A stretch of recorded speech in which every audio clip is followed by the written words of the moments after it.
All right, what is up, everybody? This is ATG with Ghost Pepper. We are back with another video.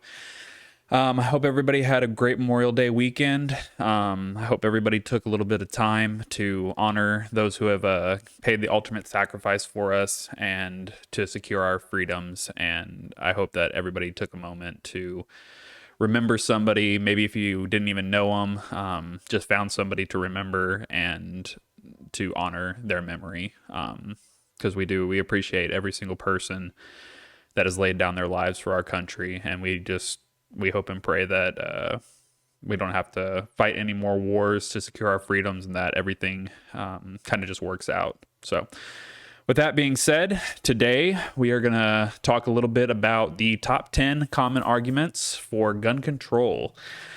We're going to kind of go through these kind of top 10 reasons why Democrats say we need gun control laws and kind of see whether or not they pan out. So starting with number one, the Second Amendment only gives the right to own guns for use in militias. So in our Second Amendment, it reads, a well-regulated militia being necessary to the security of a free state, the right of the people to keep and bear arms shall not be infringed. So that is the language of the Second Amendment, and they will oftentimes say, well, you're only supposed to have a gun if you're forming militias, and it's supposed to be for militias. Well, what is a militia? A militia is a group of people getting together. It's not the military. It's not the police force. It is literally citizens getting together to defend the either state or federal government or whatever it may be, coming together and forming a unit in order to protect themselves. I don't see how Democrats can say, oh, well, it's only for militias. Who cares if it's only for militias? Like, I mean, even if it were only for militias, the militias are the people. So every person should be able to be a part of that militia. So every person should have their guns. It really doesn't make any sense how they think that you can go through and disarm a populace and say that only certain people should be allowed to have guns. That's not the way that the Second Amendment is written. It's not the way that it's ever been interpreted, but they are trying to push now to have us be less able to protect ourselves. And that kind of goes into the second argument that they make of, well, the Second Amendment will only apply to muskets. So people were back then, whenever the Second Amendment was written, they would say, oh, well, they only had muskets, so that's what people should be using. They shouldn't be able to have these, AR-15s and other high caliber rifles and stuff like that. But if you actually look back at the founding document in that time period, people had more than just muskets. There was more technology available. It just wasn't commonplace. So I know, and I'll try to find it, but there was a letter, and I can't remember exactly who it was written to, but it was one of the founding fathers, and it was basically a trade vessel that had written to the government asking whether or not they could carry cannons on their ship to defend themselves. And the founding father responded and said, of course. I mean, if other people, the military, other people are going to be able to have these weapons, then of course you should have the exact same, if not better, weapon in order to defend yourself. It kind of leads into, like, should we be allowed to have, guns that military use? And for the most part, I would say yes. Anything that the military is capable of having, we should also be capable of having as a populace. And the reason for that is, if the government ever decided to go tyrannical and infringe on our rights, we should be able to fight them back. And who are we going to be fighting in that instance, if not the military and police? So we should be able to have the same capacity to defend ourselves as military and police have in order to defend our country. Because, either it'll be a hard divide if the government ever does try to go tyrannical for any reason, or even if, let's just say that crazy things happen and, World War III breaks out, and then all of a sudden we have enemies invading us, and these enemies, it's going to be military.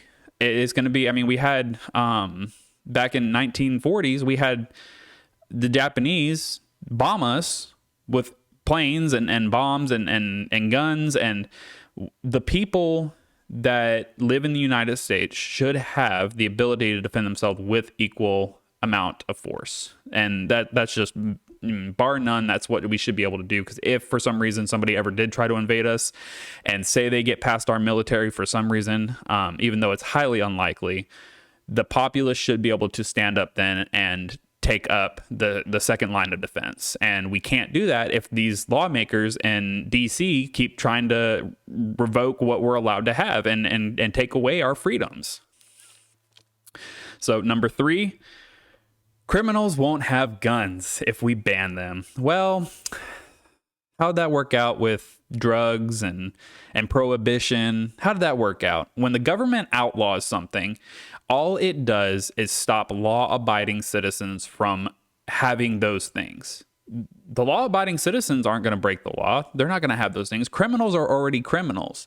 Criminals are already going to sit there and break the laws that you put in place. They're not going to say, just because you make a law that you're not allowed to have a handgun or an AR-15 anymore, that, oh, well then, the government says I shouldn't do it, so I better not do it. No. By definition, they are breaking laws, and they do not care. So they're still going to have these guns. They're still going to be able to purchase on the black market. And if you take them away from the law-abiding citizens, now we have nothing to defend ourselves with. So that's another crazy one that they throw out there. And I don't know how anybody has that line of thinking and logic in their brain to be able to put together, oh, if we outlaw it, then nobody will have them. That is completely false. All right, so number 4, AR-15s, certain semi-auto rifles should be banned. So the AR-15, the main reason that people want the AR-15 banned is because they classify it as a assault rifle. It's not an assault rifle. It is a rifle. And just because it has the scary black looking plastic on it and all that, it doesn't make it any more deadly than your average hunting rifle. They sit there and they try to conflate fully automatic rifles, which again, populace should be able to have. You know, right now we have laws on the books that prevent us from owning those types of rifles. But again, that's what our military uses. So we should be able to have those. But they try to conflate the AR-15 because it looks kind of militaristic and tactical with these other fully automatic rifles that the military uses, and try to say that this is the reason why mass shootings happen, is because people are able to get a hold of these AR-15s so easily, and they can do a lot of damage really fast. They can't do any more damage any faster than your average handgun. And that's just straight truth right there.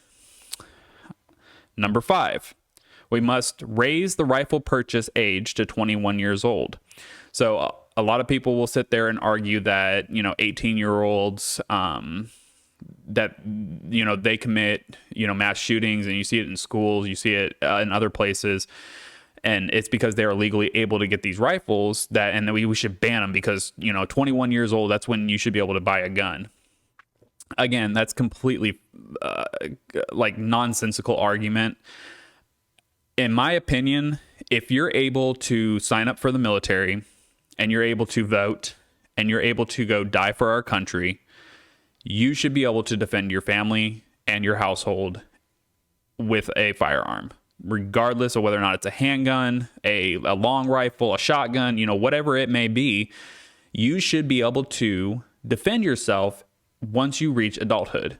And, it kind of, so back, at the founding, people at 16 years old, 14 years old, they would carry around their rifles and they would defend their families with them. I think a lot of the issues that come around from, people wanting to make the age restrictions, it comes from the lack of knowledge and lack of teaching that happens here in America. So we are not teaching our kids proper gun safety. We have so many people in the United States, because of the media, because of the stuff that's going on, that are scared of guns, and they don't take the proper time to actually train themselves to to sit down with their kids and teach them responsible gun safety and show them that it's not something to be afraid of. It's not a toy, but it's a tool in order to protect yourself and protect your family. And that's what it's always been. It's never been just a tool to go out there and just murder everybody. That's never been what the guns and Second Amendment were for. They were never for that. They are for the protection that the U.S. government is supposed to be able to grant you. And again, it's just been assaulted here recently, and people need to take some more time.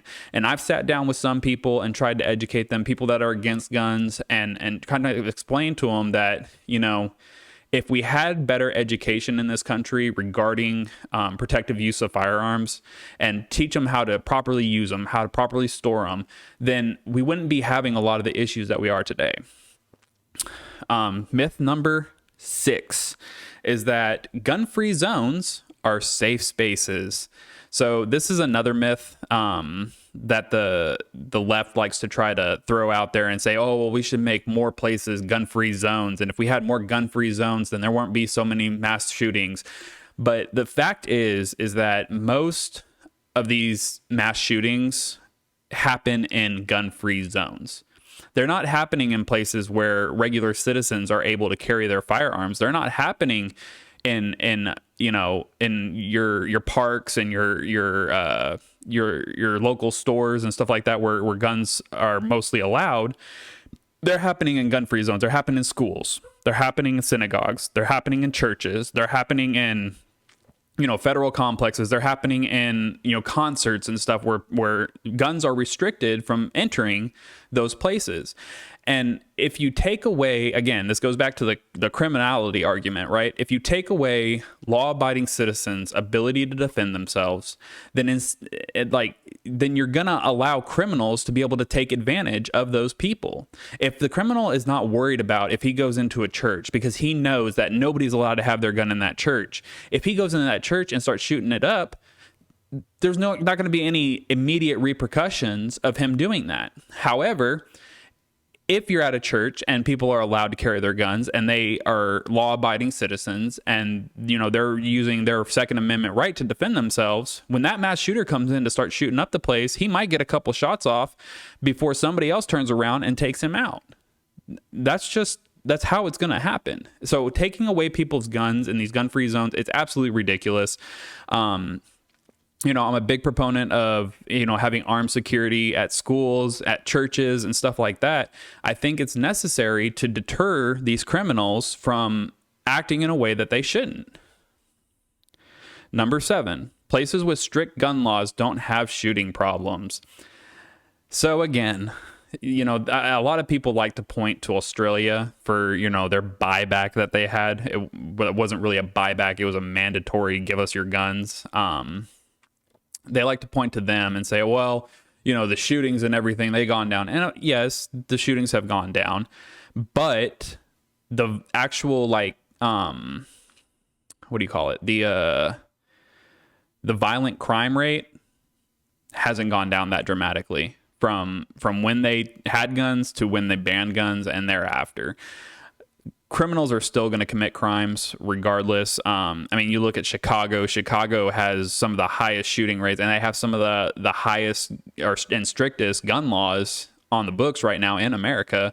And they have a huge percentage of the gun crimes that happen there. And again, it's not because law-abiding citizens are going out and getting arrested for using their guns defensively or anything like that. It's because criminals who are already breaking the laws are going to continue their ways. You're not going to stop the criminals from committing crimes. You're never going to be able to stop criminals.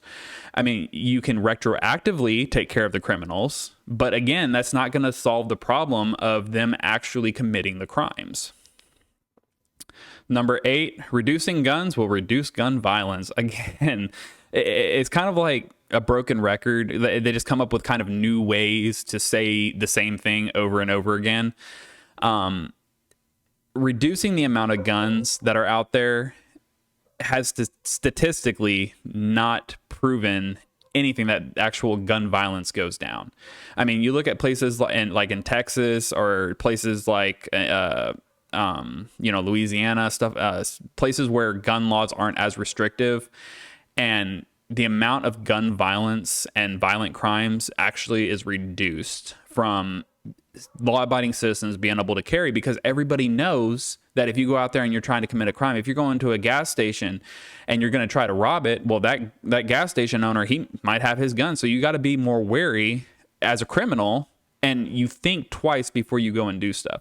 Criminals, they're still going to commit crimes, but they are going to think twice, and possibly, if they say, hey, it might not be worth going in here and robbing this liquor store if there's a potential of me getting shot.